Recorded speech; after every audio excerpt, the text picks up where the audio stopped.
ये उत्तर प्रदेश की राजधानी है लखनऊ, जिसने शानो शौकत का एक पूरा युग देखा है। अंग्रेजों के आने के बाद मुगल साम्राज्य के हो रहे पतन के दौर में भी उन्नति की इबारत लिखी है। उसी अवध के चौथे नवाब असफ-उद-दौला ने 1775 में जब अपनी राजधानी फैजाबाद की जगह लखनऊ में बसा दी तो इतिहास ने एक नई करवट ली। देखते ही देखते लखनऊ पूरे उत्तर भारत की सांस्कृतिक राजधानी बन गया। देश के एक बड़े हिस्से में गंगा जमुनी तहजीब ने गहरी जड़ें जमा ली। उसी लखनऊ को असफ-उद-दौला ने अपने राज में एक बेहतरीन वास्तुकला की सौगात दी। नवाब के आदेश पर एक बेहतरीन कारीगर किफायत उल्लाह देहलवी को लखनऊ बुलाया गया, जिन्होंने भूल भुलैया का एक नक्शा तैयार किया और उस नक्शे के आधार पर 2 करोड़ रुपए की लागत से 1784 में जो इमारत तैयार हुई वो हर किसी के लिए हैरानी का सबब बन गई। असफ-उद-दौला ने इसको बनवाया था तो इसलिए उनके नाम पे आसिफी हो गया। और फिर this place is Imambara.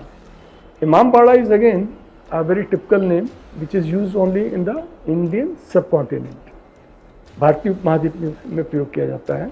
Imambara बना हुआ हिंदी का वर्ड जो है बाड़ा, दैट मीन इनक्लोजर, और इमाम इज एन अरबिक वर्ड। इमाम होता है जो कि अ प्रीस्ट, जो कि प्रेयर को लीड करता है। उसमें नीचे एक बेसमेंट में अंडरग्राउंड भी एक भूल भुलैया थी, जिसको बंद कर दिया गया क्योंकि लोग उसमें खो जाते थे। और कहते हैं कि यहाँ से भूल भुलैया बड़े इमामबाड़े से और छतर मंजिल तक उसमें एक सुरंग थी जो कि यहाँ से वहाँ तक आप जा सकते थे। और उसके अलावा जो यहाँ पर आप सामने देखेंगे जो सड़क है, तो उसमें जो इस तरह के छोटे छोटे उसमें दर ऐसे हैं और रोशनदान हैं, उसमें आप देखिएगा तो सड़क आपको साफ दिखती है। वो इसलिए उसका बनाया गया कि अगर मान लीजिए कि कोई उधर से दुश्मन आता है या कोई ऐसा शख्स आता है तो यहाँ से देखा जा सके, सड़क का पूरा नज़ारा जो है वहाँ से देखा जा सकता है, तो आप जो है अलर्ट हो जाएं। अगर हम बात करें इस जगह के नाम की तो भूल भुलैया इसको कभी बनाया नहीं गया था, ये भूल भुलैया था नहीं। दरअसल जब मुग़ल काल में यहाँ एक अंग्रेज़ी अफसर घूमने आया तो बताते हैं कि वो जब कॉरिडोर में गया ऊपर मस्जिद के तो वो खो गया। वो हॉल के ऊपर वाला जो कॉरिडोर है उसमें भटक गया और फिर राजा के लोग ऊपर गए, उसे नीचे लेकर आए तो उसने इसे नाम दिया और उसके बाद हिंदी में उसका अनुवाद हो गया भूल भुलैया, इसीलिए इसे भूल भुलैया कहा जाता है। तो जो नवाब थे आसिफ-उद-दौला, उनकी कब्र है यहाँ, इसलिए आसिफी इमामबाड़ा इसे कहा जाता है। भ्रामक रास्तों की वजह से इसे भूल भुलैया कहा जाता है। और अगर इस वास्तुकला की बात की जाए तो ये ठेठ मुग़ल शैली की बनी हुई वास्तुकला है, उसी की इमारत है। और पाकिस्तान में जो बादशाही मस्जिद है उससे मिलता जुलता ये पूरा स्ट्रक्चर आपको नज़र आता है और दुनिया के 5 बड़ी मस्जिदों में शुमार है, सबसे बड़ी 5 मस्जिद। कहते हैं कि 18वीं शताब्दी में अवध में भीषण अकाल पड़ा था। जनता में त्राहिमाम मच गया, लोग भूखे पेट सोने को मजबूर हो गए और तब अवध के नवाब असफ-उद-दौला को एक तरीका सूझा। उन्होंने अपनी रियाया को खैरात देने की जगह रोजगार देने की ठानी और फिर एक ऐसी इमारत बननी शुरू हुई जो हजारों लोगों के रोजगार का जरिया बन गई। एक नेक मकसद से जो स्ट्रक्चर बनना शुरू हुआ उसके बनकर तैयार होने की कोई डेडलाइन नहीं दी गई। मंशा ये थी कि निर्माण जारी रहे और तब तक जारी रहे जब तक अकाल का असर खत्म न हो जाए। जो मज़दूर होते हैं वो तो दिन में काम करते हैं और उन्हें कोई गुरेज नहीं है, लेकिन जो शरफा उस दौर के थे उनको मजदूरी करते हुए एक तो शर्म आती और दूसरे वो भीख भी नहीं लेना चाहते थे। तो नवाब साहब ने कहा कि ऐसा है कि दिन भर में जितनी तामीर होती है, जो मज़दूर तामीर करेंगे, तो ये लोग जो हैं ये उसका 1/3 जो है हिस्सा वो रात के अंधेरे में जो है इसको तोड़ेंगे, तो ड्यूरेशन बढ़ जाएगा काम का और लोग जो हैं उनको मतलब पैसा भी मिल जाएगा और उनकी ज़रूरतें जो हैं इसके ज़रिए पूरी हो जाएंगी। इतिहास कहता है कि 12 सालों तक इमामबाड़े से लेकर भूल भुलैया तक का बनना जारी रहा और इस दौरान कारीगरों ने इमारत की दीवार में एक ऐसी कारीगरी छिपा दी जिसने इतिहास रच दिया। भैया साइलेंस, ये सब आदमी साइलेंस, एकदम चुप रहिए, खामोश। भूल भुलैया की दीवारों के इस जाल में दाखिल होते ही कानों को तीखा शोर घेर लेता है। इस इमारत में कोने कोने से निकली आवाजें कोने कोने तक पहुंचती हैं। कानाफूसी करने पर भी ये दीवारें लाउड स्पीकर बन जाती हैं। हेलो निशान, आवाज आ रही है?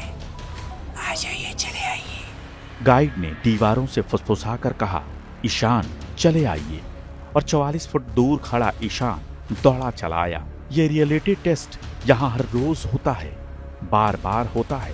पर्यटकों को गाइड इस इमारत के अंदर दिखने वाला साउंड का करिश्मा दिखाते हैं।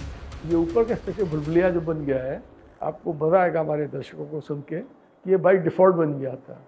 ये एक्सीडेंटल स्ट्रक्चर है, अचानक ये बन गया था, इसको बनाने का कोई इंटेंशन नहीं था। ये जो दीवारें हैं उनकी चौड़ाई 20 फीट है और ये जो रास्ता है ये चौड़ाई सिर्फ 2 फीट की बताई जाती है। और इन्हीं में से आपको झरोके मिलते हैं, इन्हीं झरोकों से आपको चोर साइट्स मिलती हैं जहाँ से जो निशाना लगाया जा सकता है और किसी को बाहर से पता नहीं लगेगा कि निशाना कहाँ से आया है। दावा किया जाता है कि भूल भुलैया की ये दीवारें इतनी मोटी और खोखली हैं कि इनसे होकर आवाज सफर करती है। लेकिन किफायत की कारीगरी का अजूबा यहीं खत्म नहीं होता। भूल भुलैया में एक और विज्ञान दिखता है।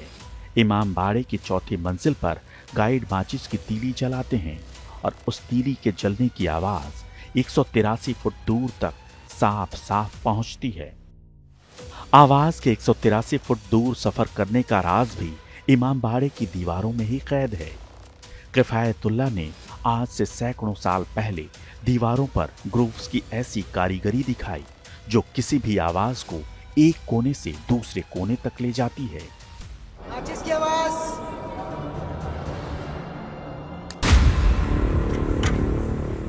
आखिर दो चमत्कारों से रूबरू होने के बाद हमारी तफ्तीश एक बार फिर घूमी भूल भुलैया के भटकाने वाले अजूबे की ओर। हमारे सामने सवाल था कि आखिर ये कैसा अजूबा है। जब हम सीढ़ियों से उतर रहे होते हैं तो ऊपर जा रहे होते हैं, और हम भी सीढ़ियों पर चढ़ते चले गए और बाहर निकलते गए। भूल भुलैया के ये भटकाने वाले दरवाजे हमें इमाम बाड़े की छत तक ले गए, जहां से नीचे उतरने की सीधी सीढ़ियां हैं। और ये जो रहस्य है ना, ये कुछ और नहीं बल्कि भारत की प्राचीन मुगल शैली की जो वास्तुकला रही है उसी का प्रमाण है। और इसीलिए ये रहस्य जैसे सदियों से बना है वैसे सदियों तक अमर रहने वाला है। भूल भुलैया की ये दुनिया आज भी एक पहेली है।